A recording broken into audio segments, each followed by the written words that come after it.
ఈరోజు నేను ఒక మాట చెప్పదలుచుకున్నా అధ్యక్ష. సర్ ఆర్థర్ కాటన్ మనందరికీ తెలుసు. వారు ఎవరు? బ్రిటిష్ అధికారి. ఈ దేశాన్ని దోసుకోవడానికి పాలించడానికి వచ్చిన ఈస్ట్ ఇండియా కంపెనీకి సంబంధించిన ప్రతినిధులు బ్రిటిషర్స్ వ్యాపార ముసుగులో వచ్చి దేశాన్ని ఆక్రమించుకొని ఈ దేశాన్ని దోసుకొని ఈ దేశాన్ని పరిపాలించిన వాళ్ళు. సర్ ఆర్థర్ కాటన్ బ్రిటిష్ హయాంలో అధికారి. ఈ ప్రాంత రైతుల కష్టాలను చూసి ఆయనే స్వయంగా గుర్రంపై రాజమండ్రి సమీపంలో అటవీ ప్రాంతంలో పర్యటించి 1847లో ధవళేశ్వరం బ్యారేజ్ నిర్మించిన అధ్యక్ష. గోదావరి నదికి అడ్డంగా ఆనకట్ట కట్టి నీళ్ళని డెల్టా ప్రాంతానికి మళ్లించి వేలాది ఎకరాలకు సాగునీటిని అందించారు అధ్యక్ష. తెలుగు ప్రజలు కాటన్ దొరను సర్ ఆర్థర్ కాటన్ దొర అని ఒక గొప్ప బిరుదు ఇవ్వడమే కాదు, దేవుడిలాగా విగ్రహాలు పెట్టి పూజించి దేవుడిలాగా కొలిసిన సంస్కృతి మనకుంది అధ్యక్ష. తాగడానికి సాగునీటికి నీరును అందించిన బ్రిటిష్ ప్రతినిధి అయిన సర్ ఆర్థర్ కాటన్ని దొర అని పిలవడమే కాకుండా దేవుడిలా విగ్రహాలు పెట్టి పూజిస్తున్నాం. ఈరోజు ట్యాంక్ బండ్ మీద కూడా సర్ ఆర్థర్ కాటన్ విగ్రహం ఉన్నది అధ్యక్ష. అంటే ఒక మేలు చేస్తే ఎన్ని తరాలైన మరవని జాతి మనది.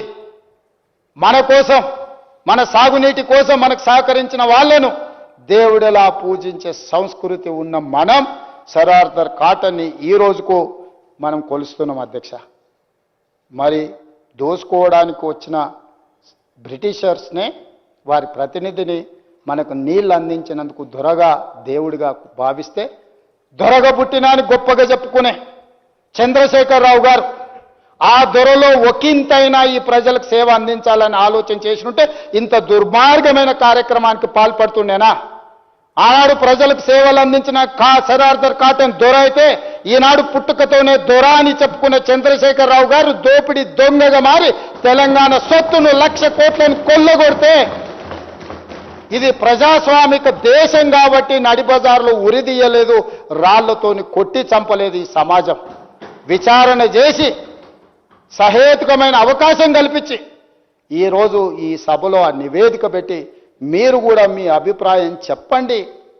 మీ అందరి అభిప్రాయాలు విన్న తర్వాత మా ప్రభుత్వం నిర్ణయం తీసుకుంటుందని మేమంటే అది కూడా మా బలహీనతగా చర్చ చేస్తే ఎట్లా అధ్యక్ష? ఇన్ని వాస్తవాలు ఈ విధంగా ఉండి, ఈ వాస్తవాల్లో ఇన్ని ఉన్నా ఒక పద్ధతి ప్రకారం ఈరోజు ఈ ప్రభుత్వాన్ని నడుపుతున్న మేము బాధ్యతాయుతంగా వ్యవహరించాలి. రేపు భవిష్యత్ తరాలు మమ్మల్ని తప్పు పట్టొద్దు. ఎక్కడైనా కోపంతోనో ఆవేశంతోనో లేకపోతే ఏదైనా తొందరపాటుతో చర్యలు తీసుకుంటే తిరిగి మనము వాటిని రిపేర్ చేయలేమన్న ఆలోచనతోనే ఈరోజు ఇంత రాత్రి అయినా చర్చ చేసి ఈ సభలో ప్రవేశపెట్టి మీ అందరి అనుమతి తీసుకొని ఈరోజు ముందుకెళ్దామని అనుకుంటున్నాం అధ్యక్ష. అదేవిధంగా ప్రాణహిత చేవెళ్ల ప్రాజెక్ట్ ఆనాడు కేంద్ర ప్రభుత్వం ప్రాజెక్టును మార్చడం వల్ల అంచనాలు పెరగడమే కాదు, పెంచిన అంచనాలతో కట్టిన మేడిగడ్డ అన్నారం సుందిల కూలడమే కాదు, చంద్రశేఖరరావు గారు చేసిన ద్రోహం అంతా ఇంత కాదు. ఆనాడు గవర్నమెంట్ ఆఫ్ ఇండియా స్పష్టంగా modified guidelines for the accelerated irrigation benefits programme AIBP effective from October 2013. Eligibility criteria for inclusion of projects under the scheme. AIBP project కింద ఏదైనా ప్రాజెక్టులు కేంద్ర ప్రభుత్వం గుర్తిస్తే ఆ ప్రాజెక్టు 75% కేంద్ర ప్రభుత్వం నిధులు ఇస్తుంది, రాష్ట్ర ప్రభుత్వం 25% నిధులు ఖర్చు పెడితే సరిపోతుంది అధ్యక్ష. ఇందులో 2.1.2 sub class C 4th page for new projects in special areas of non-special category states, the central assistance under AIBP will be 75% of the cost of the project work component for eligible irrigation projects. చెప్పడమే కాకుండా list enclose చేసింది అధ్యక్ష ఏ ప్రాజెక్టులో ఈరోజు ఈ AIBP ప్రాజెక్టుల కింద వస్తాయని. మహారాష్ట్ర, కర్ణాటక, ఆంధ్రప్రదేశ్ 2013లో ఆంధ్రప్రదేశ్లో మొత్తం 25 ప్రాజెక్టులను తీసుకున్నారు అధ్యక్ష ఉమ్మడి రాష్ట్రంలో. ఆ ప్రాజెక్టుల పేర్లు కూడా నేను చదవదలుచుకున్నా అధ్యక్ష.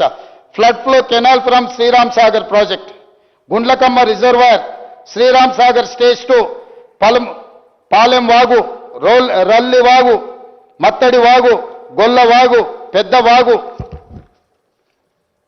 Rajiv lift irrigation Bhima project, Veligallu Alisagar lift irrigation, Gupta lift irrigation, J Chokkarao Godavari lift irrigation,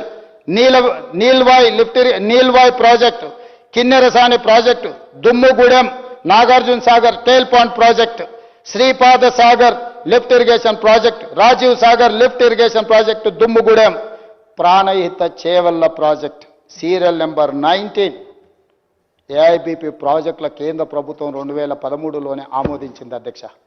38,000 కోట్ల ప్రాజెక్టుల్లో మనం అప్పటికే 11,600 కోట్ల రూపాయలు ఖర్చు పెట్టిన తర్వాత దాదాపుగా 75% అంటే 40,000 కోట్ల రూపాయలు ఈ ప్రాజెక్టు ఒకవేళ అంచనా అనుకుంటే 75% అంటే 30,000 కోట్ల రూపాయలు కేంద్ర ప్రభుత్వం ఉచితంగా మనకు నిధులు ఇచ్చి పూర్తి చేయాల్సిన ప్రాజెక్టును ఈనాడు కల్వకుంట్ల చంద్రశేఖరరావు గారు పేరు మార్చి ఊరు మార్చి అంచనాలు మార్చి 1,50,000 కోట్ల రూపాయల అప్పు మన నెత్తి మీద పెట్టి కేంద్ర ప్రభుత్వం నిర్మించాల్సిన ప్రాణహిత చేవెళ్ల ప్రాజెక్టు ఉసురు తీసి ఉరేసింది చంద్రశేఖరరావు గారు కాదా?